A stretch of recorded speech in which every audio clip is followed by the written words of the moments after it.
महाराष्ट्रात महायुती आणि महाविकास आघाडीची खरी परीक्षा आहे। शिवसेना आणि राष्ट्रवादीतल्या फुटीनंतर कौल कुणाला याचाही फैसला होईल। पाहूया महाराष्ट्रातल्या टॉप 10 लढती।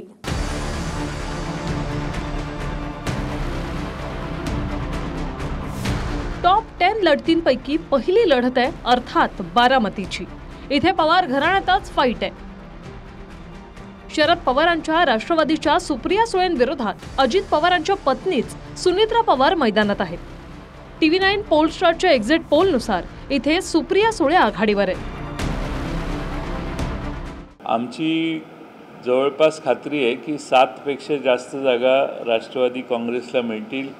महाविकास आघाडीला महाराष्ट्राचं वातावरण बघितलं तर 30 ते 32 जागा कमीत कमी मिळायला पाहिजेत अशी आमची अपेक्षा आहे। दुसरी लढत आहे बीडची। राजकीय पुनर्वसनाच्या प्रतीक्षेत असलेल्या पंकजा मुंडेंना लोकसभेचं तिकीट देण्यात आलंय। बीडमध्ये भाजपच्या पंकजा मुंडे विरुद्ध शरद पवारांच्या राष्ट्रवादीच्या बजरंग सोनावणेंमध्ये लढत आहे। TV9 पोलस्टारच्या एक्झिट पोलनुसार पंकजा मुंडे आघाडीवर आहेत। चांगले दाखवली आघाडी तर भाग्य माझं। जर सर्टिफिकेट हातात आल्यावरच मी आनंद व्यक्त करेन। जे निश्चित म्हणायचं ताई, मला तर वाटतं की विजय निश्चित असावा आणि आहेच।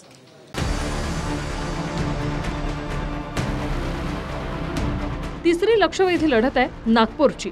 5 लाखांहून अधिक मतांनी विजयाचा विश्वास गडकरींनी व्यक्त केला। गडकरींच्या विरोधात इथे काँग्रेसकडून विकास ठाकरेंनी चांगली फाईट दिल्याची चर्चा आहे आणि विकास ठाकरेंनीही विजयाचा दावा केला। TV9 पोलस्टारच्या एक्झिट पोलनुसार गडकरी आघाडीवर आहेत। मला फक्त एवढं माहिती आहे की ज्याप्रमाणे नागपुरातलं मतदान झालं त्या मतदानानुसार मी निवडून येणार आहे। मी एक्झॅक्ट पोलवर विश्वास ठेवणार आहे, एक्झिट पोलवर विश्वास ठेवणारा नाही। टॉप 10 लढतींपैकी चौथी लढत आहे चंद्रपूरची। भाजपने मंत्री सुधीर मुनगंटीवारांना लोकसभेच्या मैदानात उतरवलं आहे।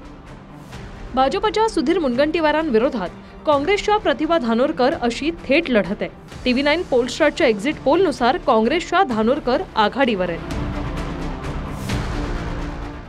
ते उद्याच्या मतमोजणीला काही तास नाही, माननीय मोदीजींच्या विजयाला काही तास उरले आहे आणि इंडी अलायन्सला पराभव पचवायला काही तास उरले आहे। आम्ही जिंकू। पाचवी लढत आहे अमरावतीची। नवनीत राणांनी भाजपत जाऊन तिकीट मिळवलं होतं। भाजपच्या नवनीत राणांच्या विरोधात काँग्रेसकडून बळवंत वानखेडे आणि बच्चू कडूंच्या प्रहारकडून दिनेश बुक अशी तिरंगी लढत आहे। TV9 पोलस्टारच्या एक्झिट पोलनुसार नवनीत राणा आघाडीवर आहेत। ज्या दिवशी इलेक्शनचं वोटिंग झालं त्या दिवशीच मी सांगितलं होतं की 2 लाखापेक्षा जास्त मतांनी नवनीत राणा निवडून येईल।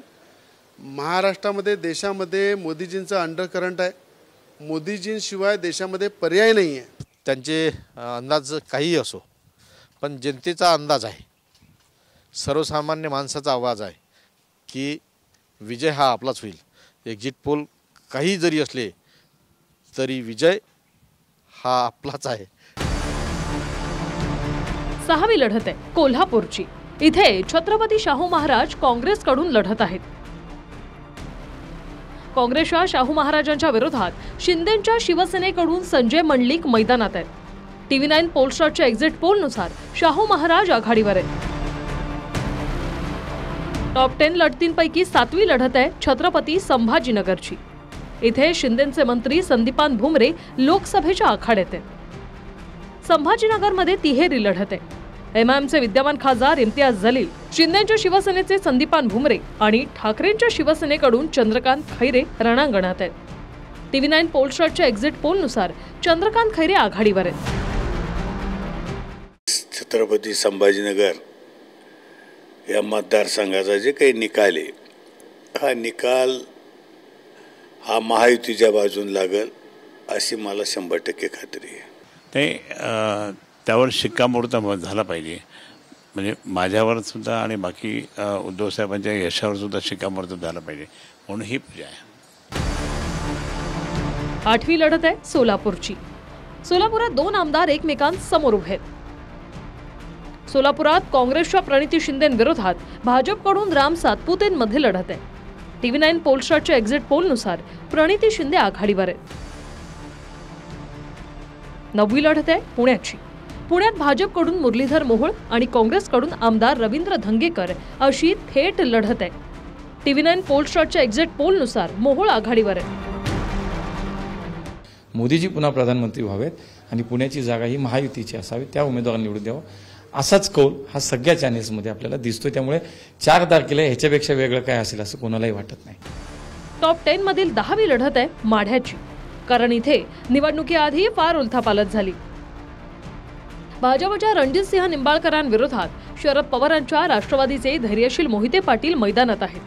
TV9 पोलस्टारच्या एक्झिट पोलनुसार धैर्यशील मोहिते आघाडीवर आहेत. मला बिलकुल धाकधूक नाही, मनामध्ये कसलीच धाकधूक नाही.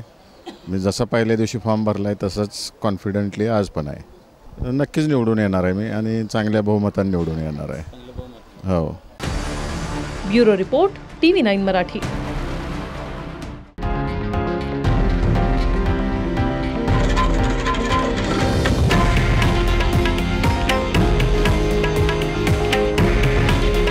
हे आहे देशातील नंबर 1 न्यूज नेटवर्क आणि आपण पाहत आहात TV9 मराठी. काळजी तुमची, हित महाराष्ट्राचं.